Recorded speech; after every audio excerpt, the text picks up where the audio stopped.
کہ انس بن مالک رضی اللہ تعالیٰ عنہ روایت کرتے ہیں،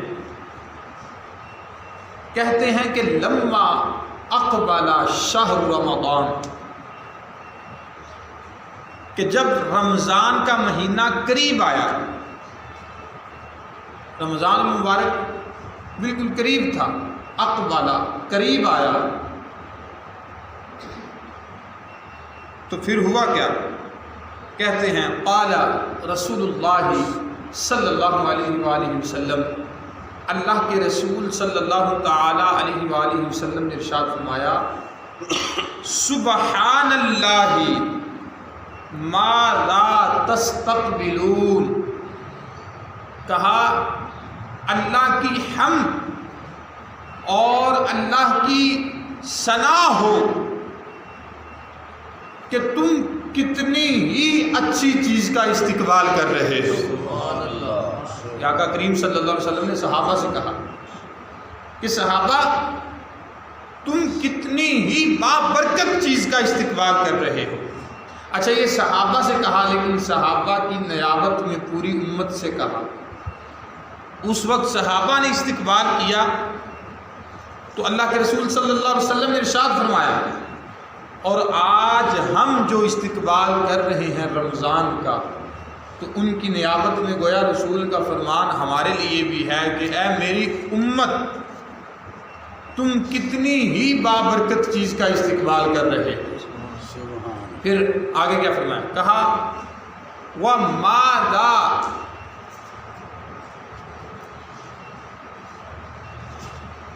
يَسْتَقْبِلُكُمْ، اور صحابہ اللہ کی حمد وہ کتنی بابرکت چیز ہے جو تمہارا استقبال کر رہی ہے۔ ایک انتظار ادھر ہو رہا ہے اور ایک انتظار آگے ہو رہا ہے۔ یہاں ہم رمضان مبارک کا انتظار کر رہے ہیں، استقبال کر رہے ہیں، اور ادھر رمضان کی برکتیں، رمضان کی رحمتیں، رمضان کی کرم نوازیاں ہم گناہ گاروں کا استقبال فرما رہی ہیں۔ یہاں ہم استقبال کر رہے ہیں، اور قربان جائیں وہاں 14 صدیاں پہلے میرے مصطفیٰ نے رمضان کا استقبال فرمایا تھا۔ جب آقا کریم صلی اللہ علیہ وسلم نے اتنی حمد و ستائش کی کہ بابرکت ہے وہ جس کا تم استقبال کر رہے ہو، اور کتنی ہی بابرکت چیز ہے وہ جو تمہارا استقبال کر رہی ہے صحابہ، تو ایک ذہن میں وہم رہ سکتا ہے کہ پتہ نہیں اب کون سی وہ چیز ہے۔ ابھی آقا کریم صلی اللہ علیہ وسلم نے صراحت تو نہیں نہ فرمائی، بس یہی کہا کہ بڑی بابرکت چیز ہے۔ تو حضرت عمر رضی اللہ تعالی عنہ، قال عمر بن الخطاب بِأَبِي أَنْتَ وَأُمِّي یا رسول اللہ، یہ ہے ان اکابرین کا ہم پہ احسان۔ سارا وہم دور کر دیا، سوال کیا، عرض کرنے لگے یا رسول اللہ میری ماں اور میرے والد آپ پہ قربان ہوں۔ سوال کیا کیا کہ آپ نے جو اتنا بابرکت کہا ہے، کیا کوئی وحی نازل ہو گئی ہے یا کوئی دشمن آ گیا ہے کہ جس کا ہم مقابلہ کریں گے اور اس کا مقابلہ کر کے اس کو مار کے اللہ کی بارگاہ سے انعام پائیں گے؟ یہ اب سوال کیا حضرت عمر رضی اللہ تعالیٰ عنہ نے۔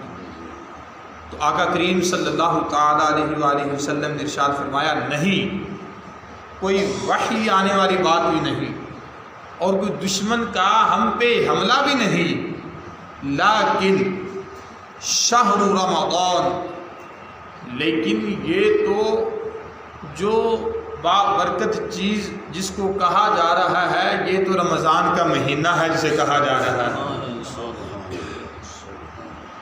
رمضان کا مہینہ ہے۔ اور بابرکت کیسے ہے؟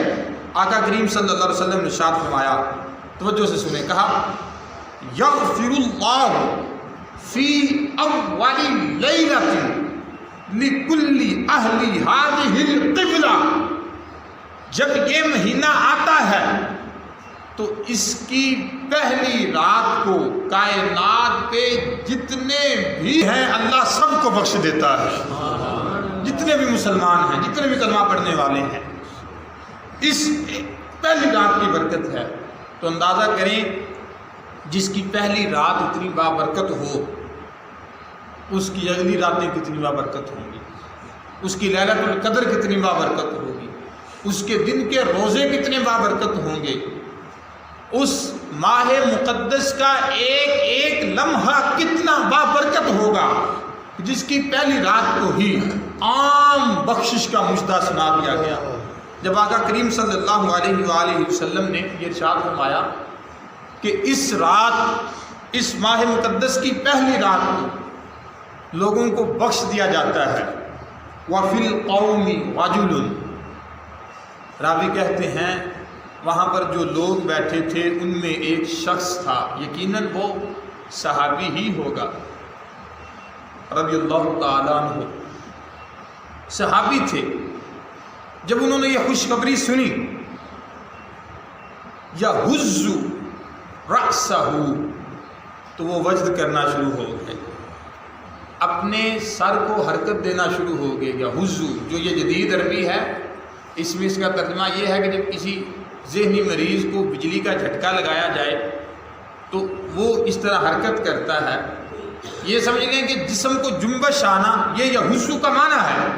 اور جب بخشش کا ایک مژدہ سنا، یہز رأسہ، وہ شخص اپنے سر کو حرکت دینا شروع ہو گیا، جس طرح وجد کی حالت میں بندہ ہو جاتا ہے۔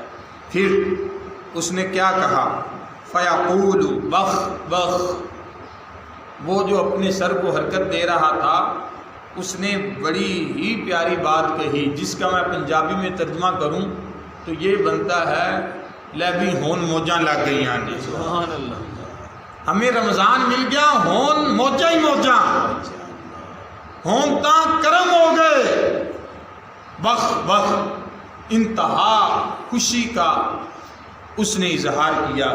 تو یہ آقا کریم صلی اللہ